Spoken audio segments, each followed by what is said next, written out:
शुरू होती है सन 2051 में, जहां आसमान से कुछ सोल्जर्स को नीचे गिरते हुए दिखाया जाता है। इन्हीं में एक डैनियल भी होता है। ये सब के सब पानी में गिर जाते हैं और जब ये पानी से बाहर आते हैं तो इनके हाथों में हथियार होते हैं। ऐसा लगता है जैसे पूरी दुनिया में जंग का माहौल है। और यहाँ से कहानी जाती है फ्लैशबैक में, यानी कि आज से 28 साल पहले।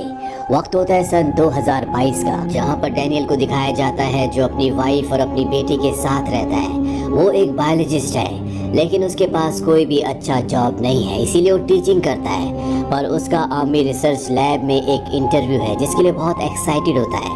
पर जब वो इंटरव्यू के लिए जा रहा होता है तो उसे कॉल आता है कि आपका रिजेक्शन हो गया, यानी कि उसने जो फॉर्म सबमिट किए होते हैं उसी के आधार पर उसे रिजेक्ट कर दिया जाता है। इस बात से उसे बहुत गुस्सा आता है। अब डैनियल जब अपने घर पर टीवी पर फुटबॉल मैच देख रहा होता है, तभी फुटबॉल ग्राउंड में दिखाया जाता है कि एक पोर्टल खुलता है जिसके अंदर से बहुत सारे सोल्जर्स आते हैं। और इन्हीं सोल्जर की लीडर, जिसका नाम लेफ्टिनेंट हार्ट है, वो भी यहाँ पर आ जाती है। वो सबको बताती है कि सन 2048 में हमारी दुनिया पर व्हाइट स्पाइक्स नाम के एलियंस ने हमला किया। सबसे पहले उन्हें नॉर्दर्न रशिया में देखा गया था और इसके बाद मात्र 3 साल में, यानी कि सन 2051 तक उन्होंने पूरी दुनिया से ह्यूमंस का खात्मा कर दिया। हमें तुम लोगों की जरूरत है। हम चाहते हैं कि तुम हमारे साथ भविष्य में, यानी कि सन 2051 में चलो, ताकि हम उन एलियंस का सामना कर सकें। अब दुनिया के सभी देश इनकी मदद के लिए अपने सोल्जर्स भेजते हैं। दरअसल वार्म होल से सन 2051 में यहाँ से जिन सोल्जर्स को भेजा जा रहा होता है उन्हें सिर्फ 7 दिनों के लिए भेजा जा रहा होता है। 7 दिनों के बाद उन्हें वापस बुलाकर दूसरे सोल्जर्स को भेजा जाएगा, लेकिन 7 दिनों के अंदर ही वहाँ पर एलियन 70% से ज्यादा लोगों को मार देते हैं। अब यहाँ पर डैनियल को भी एक मैसेज आता है जिसमें उसे रिसर्च सेंटर में बुलाया जाता है और उसे बताया जाता है कि उसे भी वार्म होल से सन 2051 में भेजा जाएगा। उसके हाथ में वो एक बैंड बांध देते हैं और कहते हैं कि इस बैंड के थ्रू हम तुम्हें ट्रैक कर सकते हैं। अगर 7 दिनों तक तुम जिंदा रहे तो हम तुम्हें ट्रैक करके वापस ले आएंगे। हालांकि डैनियल नहीं जाना चाहता, लेकिन उसके पास अब कोई भी चॉइस नहीं है, उसे जाना ही पड़ेगा। डैनियल इसके बाद अपनी वाइफ से मिलने के लिए आता और उसे अपने हाथ पर वो बैंड दिखाता है जो उसे लगाया गया था। उसकी पत्नी समझ जाती है कि उसे भी वॉर में, यानी कि सन 2051 में भेजा जा रहा है, जहाँ से वापस आना बहुत मुश्किल है। इसीलिए वो कहते हैं कि मैं तुम्हें जाने नहीं दूंगी। डैनियल कहता है कि हम चाहकर भी कुछ नहीं कर सकते। जो बैंड मेरे हाथ में लगाया गया है, इस बैंड की मदद से वो मुझे कभी भी किसी भी वक्त में कहीं से भी भेज सकते हैं, चाहे मैं उनके सामने रहूं या ना रहूं। डैनियल की पत्नी कहती है कि हमें तुम्हारे पिता की मदद लेनी चाहिए, वही इस गैजेट को तुम्हारे हाथ से निकाल सकते हैं। डैनियल अपने पिता को बिल्कुल पसंद नहीं करता, क्योंकि जब वो छोटा था तो उसके पिता उसे और उसकी मॉम को छोड़कर चले गए थे। और अपनी वाइफ के कहने पर वो अपने पिता के पास जाता है, जहाँ पर उसके पिता कहते हैं कि मैं इस डिवाइस को तुम्हारे हाथ से निकाल दूंगा।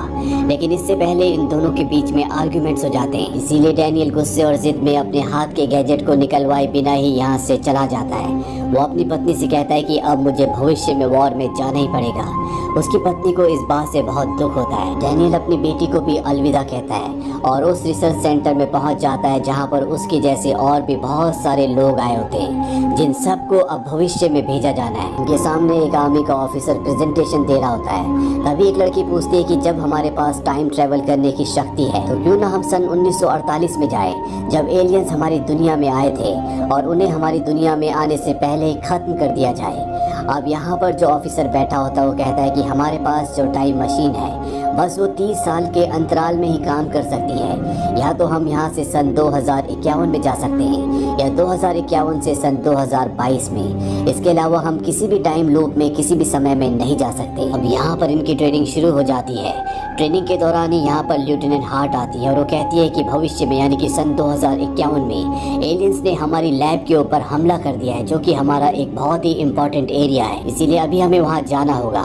और इसके बाद इन सब को वार्म होल से सन 2051 में भेजा जाता है। और जब ये सब के सब 2022 और 2051 के बीच में होते हैं, तभी वो पोर्टल खराब हो जाता है, जिस वजह से सब के सब ऊपर आसमान से नीचे गिरना शुरू हो जाते हैं। और यहाँ से कहानी प्रेजेंट में आती है। ये वही सीन होता है जो हमें कहानी की शुरुआत में दिखाया गया था। 2051 में पहुंचने के बाद डैनियल को सबका लीडर बना दिया जाता है और उसे मिशन दिया जाता है कि उसे लैब में जाना होगा, जहाँ पर उनके कुछ साथी हैं, उन्हें बचाकर डैनियल को लाना है। पर जब डैनियल वहाँ पहुँचता है तो वो देखता है कि वहाँ पर सब के सब मारे जा चुके हैं। वो ये बात कर्नल को बताता है। कर्नल उसे कहती है कि वहाँ पर बहुत ही इंपॉर्टेंट हार्ड ड्राइव है, तुम्हें उसे हासिल करके वापस लाना होगा। डैन अपने साथियों के साथ हार्ड ड्राइव हासिल कर लेता है और तभी एलियंस इन पर हमला कर देते हैं। यहाँ पर बहुत सारे एलियंस होते हैं, इसीलिए इस जगह को बॉम्ब से ब्लास्ट करने का ऑर्डर दिया जाता है। डैनियल और उसके सभी दोस्त वहाँ से बाहर निकल जाते हैं और इस जगह को बॉम्ब से ब्लास्ट कर दिया जाता है, जिसमें बहुत सारे एलियंस मारे जाते हैं। लेकिन इसमें डैनियल के भी बहुत साथी मारे जाते हैं। वो खुद भी बेहोश हो जाता है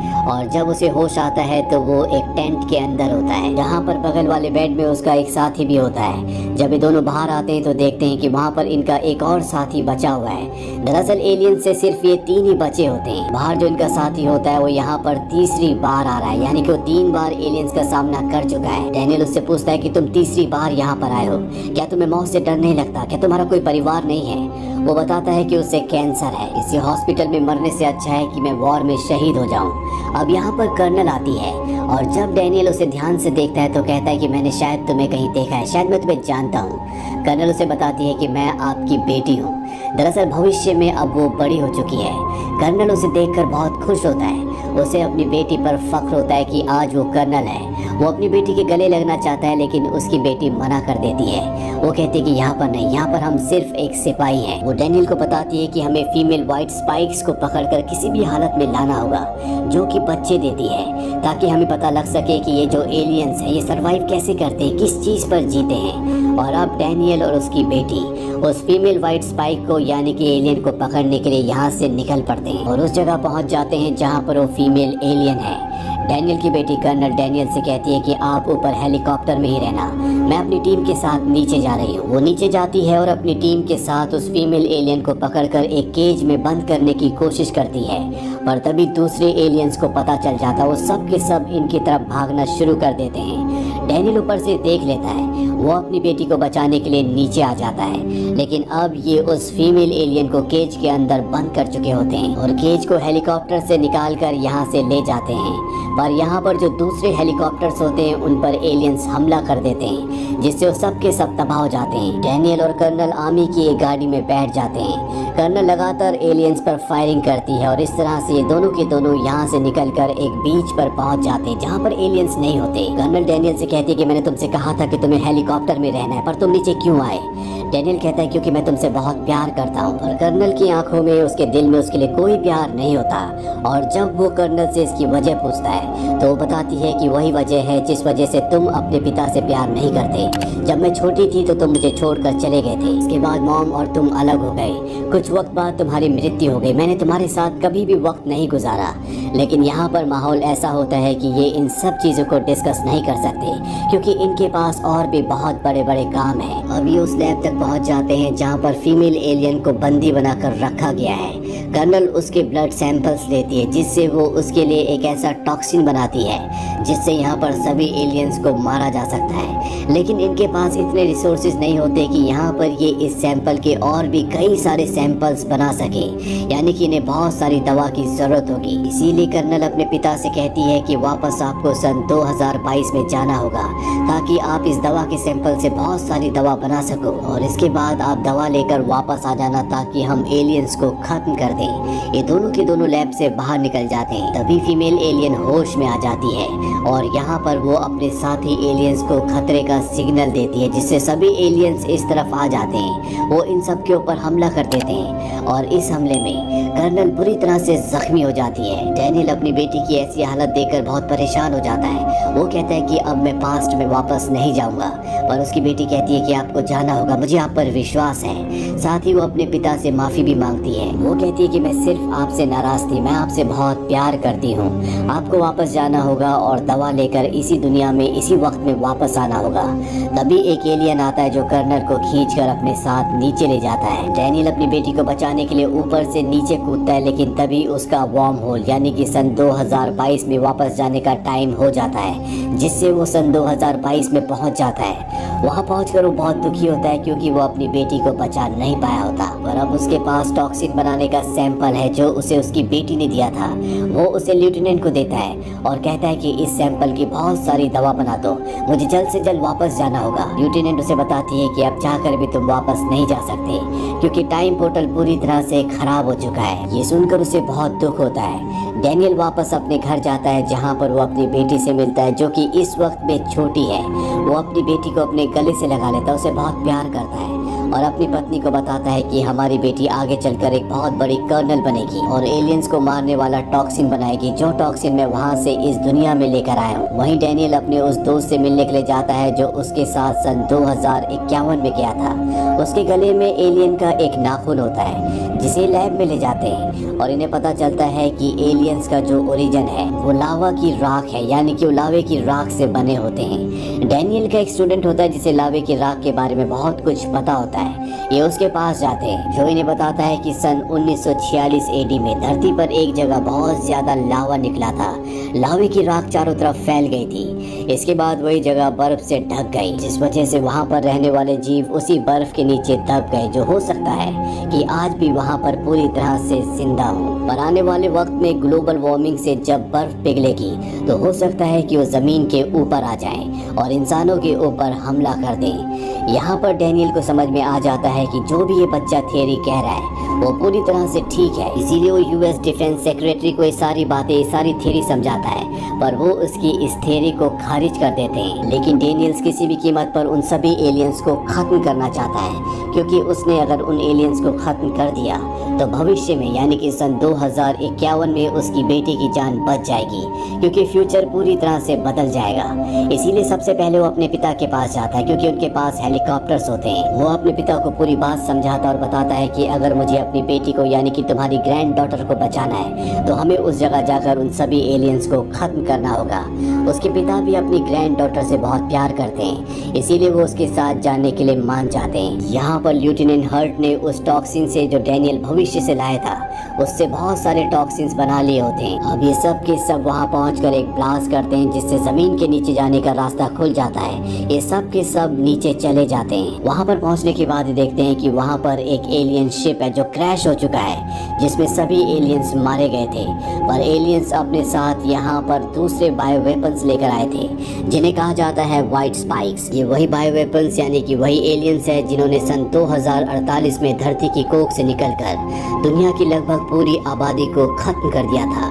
ये देखते हैं कि वहाँ पर बहुत सारे व्हाइट स्पाइक्स अपने आप को जिंदा रखने के लिए गहरी नींद में होते हैं। इनके पास टॉक्सिन है जिससे कुछ व्हाइट स्पाइक्स को मार देते हैं और उनकी हलचल से फीमेल व्हाइट स्पाइक जो सभी स्पाइक्स की क्वीन है वो अंडे से बाहर निकल जाती है यानी कि वो जाग जाती है। ये वही है जिसने सन 2051 में डैनियल की बेटी कर्नल को मारा था और अब वो इनके ऊपर हमला कर देती है, इनके कुछ साथियों को मार भी देती है। डैनियल का साथी कहता है कि तुम ऊपर जाओ, मैं यहाँ पर बॉम्ब ब्लास्ट करके सबको मार दूंगा। दरअसल उसे कैंसर है इसीलिए वो खुद अपने आप को सेक्रीफाइस करने का फैसला करता है। डैनियल बाहर आ जाता है जहाँ पर उसके पिता भी होते हैं और तभी फीमेल एलियन जो कि अभी भी जिंदा होती है वो डैनियल के ऊपर हमला कर देती है और डैनियल के पास जो टॉक्सिन होती है उससे वो उस एलियन को बुरी तरह से जख्मी कर देता है। लेकिन अभी भी वो पूरी तरह से सही सलामत होती है, उसके अंदर ताकत होती है और वो डैनियल को मारने के लिए उसकी तरफ बढ़ती है। लेकिन डैनियल के पिता अपने बेटे की जान बचाने के लिए उसे अपनी तरफ अट्रैक्ट करते हैं और जैसे वो उसके पिता को मारने के लिए उसकी तरफ बढ़ती है डैनियल आकर उस एलियन पर हमला कर देता है और टॉक्सिन से उसे मार देता है। यहाँ पर डैनियल को एहसास होता है कि उसके पिता उससे बहुत प्यार करते हैं और उसके पिता के लिए उसकी जो नाराजगी थी वो भी पूरी तरह से खत्म हो जाती है। इसके बाद डैनियल और उसके पिता वापस घर आ जाते हैं जहाँ पर डैनियल अपनी पत्नी और अपनी बेटी को गले लगा लेता है। यहाँ पर डैनियल के साथ उसके पिता भी उसके घर पर आ जाते हैं और अब डैनियल को पता है कि उसे भविष्य में कौन कौन सी गलती नहीं करनी जिससे वो हमेशा अपनी बेटी के पास रह सके। डैनियल ने क्योंकि सभी एलियंस को मार दिया है इसीलिए भविष्य पूरी तरह से बदल चुका है। भविष्य में उसकी बेटी जो कि एक कर्नल बनेगी कभी भी उसे एलियंस मार नहीं पाएंगे। इसी के साथ टुमारो वॉर की कहानी यहीं पर खत्म हो जाती है।